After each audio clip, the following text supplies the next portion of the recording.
Good morning, patrons. Yeah, a little tutorial or just a walkthrough on how I'm going to print some of the parts.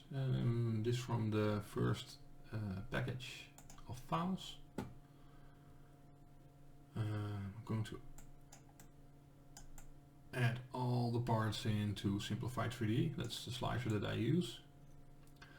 And the parts that I send you are these. I will go by them one by one. This is a trigger group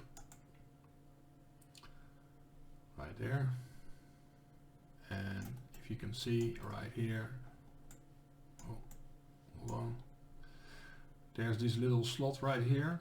That's where the selector goes, the mechanical selector from Blastafix. So if you're wondering what it is, that is the place for the selector. Well, let's start with printing this one. Let's delete the rest, and I will show you how I'm going to print this. Just in the same position as right now, vertically up, and you got to take care of some of the overhangs. Well, we got some overhang right here inside the area where the mechanical switch goes.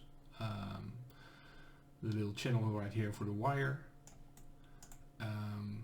In the trigger area right here, we got some overhang right here, and here, here, and here. You don't have to cover everything because the distance between this point and that point, that is good enough to do that without any support.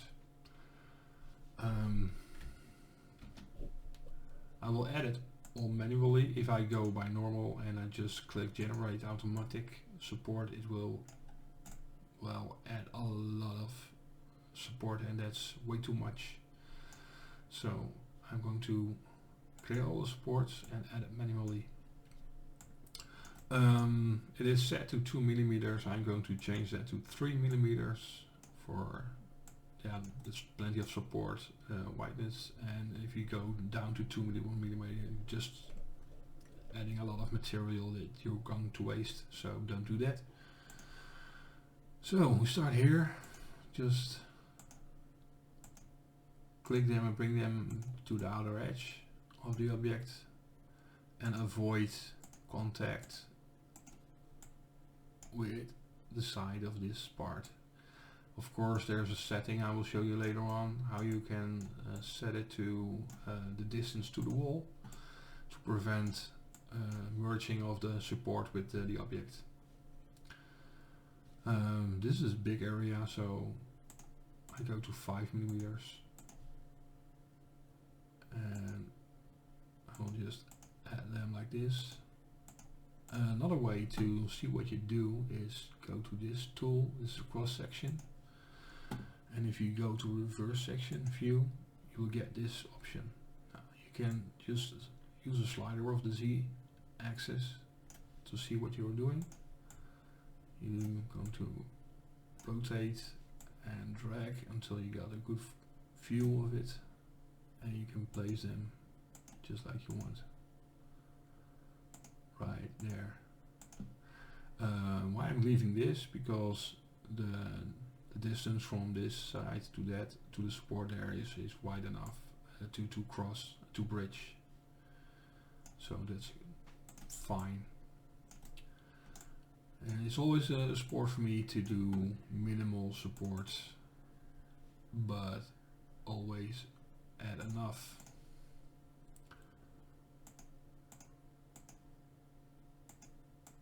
This is supported, and that's plenty. Well, we got here an area to bridge,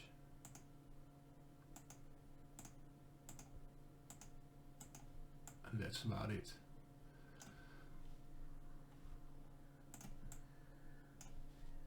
I can close cross-section view. I got a total view right now, and basically this will do. Oh, I forgot one point. Hold on.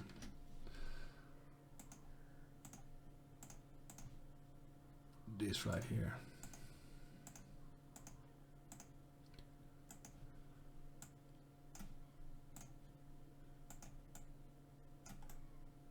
Okay, if you got a good 3D printer with not a lot of movement in your Z-axis or whatever, you can print this without ease.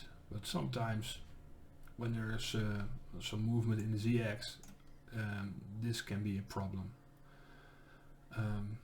Yeah, when that happens, you can always place it horizontal on the print bed and add some support right there to avoid that. But I think you should not try to find a solution for that in the way in your slicer, but it's a mechanical problem in your printer, so you might want to change your some of the hardware on your printer, or adjust them, or tighten some screws or whatever to make it sure that the movement is gone. Okay, I added the support, and now we're going to check to the settings. Okay, the printer I'm using is a CR10 V2. It's PLA, medium print quality is set, but I'm going for 100% infill. Generated support right here.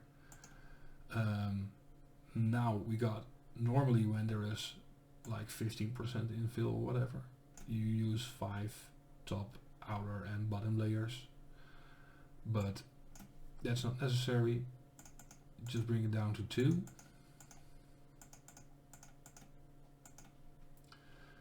And additions, I use no rafts, no skirt, whatever, so nothing there. Infill, 100% infill. That's this. The same if you see, if you drop this, that will go up and down. Outline overlap, that's an important thing. Sometimes what happens when the temperature is fluctuating, whatever, or the nozzle is not well enough, sometimes you see that the outer walls will shift from each other, and you will get thin sheets of plastic on top of each other, and that will give a not so good surface when you're going to prime and paint it or whatever, or you're going to sand it and you can go through the wall, and yeah, that sucks. So you need to take care of a good adhesion of all the layers there. Outline overlap will do that. I set it at 90%, and what it will do is it will just go an extra round over the outline to fuse all the outlines. 100% won't work because you will see it on the outs, the last outline. That's not good. This is a setting that you can play with. It will take extra print time, so you can take that in consideration when your prints are good and there is no shifting of those outlines. Fine, leave it as this, like 20% or whatever, or 30. But if you want to make sure it's a real good outline and they are fused well, go for 90%. Infill extrusion white 100%, medium infill length. The infill length is that when you got a hole somewhere and they will fill it up accordingly to these settings. If there is an area on 5, like this, you set 5, it will leave holes of 5 millimeters and it won't fill. And I say, well, I want it all covered. I go for 1 or even 0 millimeters. Just fill it up. I want a solid piece of PLA. Okay. Infill angle offsets is something you can play with. Yeah, I noticed that when you go like on an angle, it will be stronger. But yeah, that is what I think it is. I'm not sure. Just a habit. Okay, support. Okay, you have to select that one, general support material, otherwise you won't have any support. Support infill percentage. It is something that you can play with. Normally I go to 30%, but I use 2 dense layers. Dense layers is like adding a little platform where you can build the rest of your piece on. And it gives a nicer and smoother finish, but sometimes when you just got a little bit too much temperature, it will fluctuate and it will merge with the object, and it's very rough and hard to take away. So we don't do that. At this point I just say let's go to 0, and I will raise the support install percentage to 20%, and that will be good enough because almost everything that I am going to add support to is out of sight when the object is done. And I think we have a piece of that you have to support, and it will be visible after printing and then the whole model is finished. A little dense layer will help you to smoothen things better out, and it will be less rough. It's better to work with. Okay. Oh yeah, this is a very important part. Horizontal offset from part. Basically it's now on 0.2 millimeters, and that means that when I'm going to print support, it will be of a distance of 0.2 millimeters from the outline. That's pretty close, and the margin of error is not that big, so you will end up with some fusing of the support with the object. You don't want it. And when you got a curve like this, you want a close adhesion, so you go for 0.2, but you make sure that you don't have any support on this side, just a little bit off. Then you can play with this distance, but for now we got a lot of internal work and supports that need more distance, so I go to 1 millimeter. That's a safe distance. It's easy to bridge, no problem, and it will give a good result.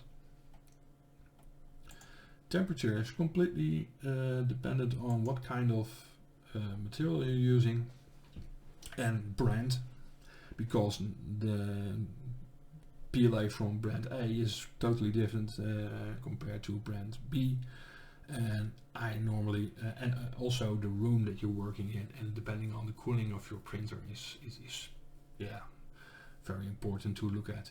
So you have to play and tweak that until you get a good flow of your filament, and it will cool right and it doesn't fuse with your support and all that kind of stuff. So I ended up with 205.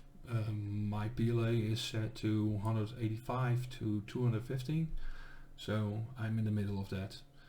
That works for me. Heated bed, I go for 40 degrees Celsius. In the summer I just drop it to 0. I don't think it's needed. It will save you a lot of usage of electricity. It will cut your bill practically almost in half if you have a lot of printers, because yeah, that's the main power source and power eater of the printer, the heated bed. That takes a lot of energy compared to the nozzle. Okay, cooling is pretty basic, nothing special there. G-code, also nothing special. Speeds, it's normal standard setting, and I think that's a great thing of Simplify. You can choose a profile from their website, and it will just adjust to the settings of that particular printer. I will show you that in a minute. Well, you can put some data here, right here. You can play with that, but that's more advanced, and I think if it runs well, don't tweak it. Never change a winning team. Okay, and this is a nice option, layer modifications, and you can start at printer height and stop printing at height. And what you can do with that is if when you add extra the profiles right here, processes, you can determine that you want your basic first layers in like with a support of 3 millimeters, and when you go upwards, you got a very fine detail. You can change the layer height, and you can change the thickness of your supports, and you can all set that to each process. It's a very delicate process to set, but you have to watch very closely that you got all the parameters right. Then when you said I stop printing at 24 millimeters, in your next process you have to start at 24 millimeters. That makes sense, right? Otherwise you will have a big error and it won't do anything what you want. It will just start printing mid-air. Happened to me because I forgot to add one layer height, stop printing height. So, alright. I said I would show you the configuration assistant, where you can choose your printer that you have. Here you have it. You can select it right here and just go down. If you can see, there are a lot of printers available. Well, we have the Creality CR10. They don't have the V2 on it because their settings are practically the same. So just go there and see whatever profile you can download. And cancel, and if you can see right here, I got a couple right here. I got a CR10 1050 and a Mini and a 20 and an Ultimaker and that kind of stuff. So I got several profiles up there. Okay, now practically is now ready to print. What I'm going to do, one thing more. Often I choose to print one piece at a time, depending on how big it is and how important it is, but the less movements will create better quality. And when one thing goes bad, you only have to throw away one piece and not a full bed of half products. It saves money, time with sanding and stuff, because the surface will be a lot smoother. And yeah, printing wise it takes longer because you have to do one part at a time and set it up each time. So yeah, it takes a little longer, but the quality is better. Okay, prepare the print. I will add a card.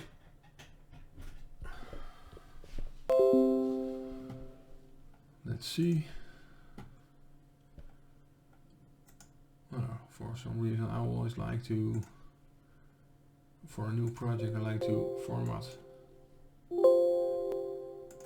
a disk and just edit.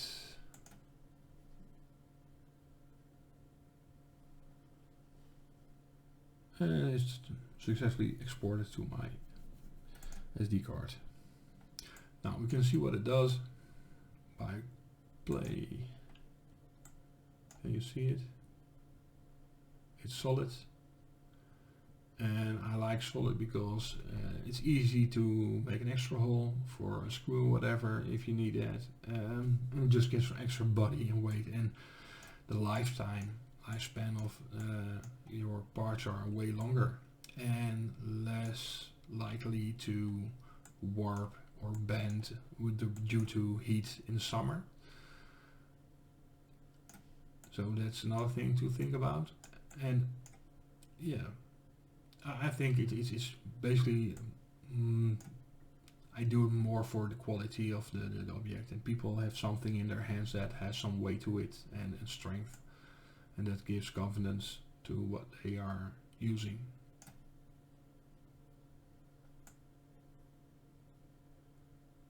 There you go. I can speed it up a little bit.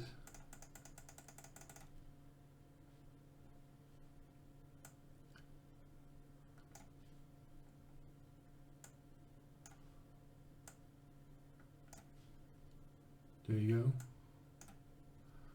And as I say, this is always a stage to monitor, keep an eye on that, how it goes. But sometimes, yeah, your nozzle, when it's not clean enough, it will hook behind the edge, and yeah, it will shift the print. and then you come back and you see a finished object with a little layer shift right here, because yeah, your nozzle was not clean. So that's one thing to look at, is clean your nozzle and make sure your z-axis is not too wobbly.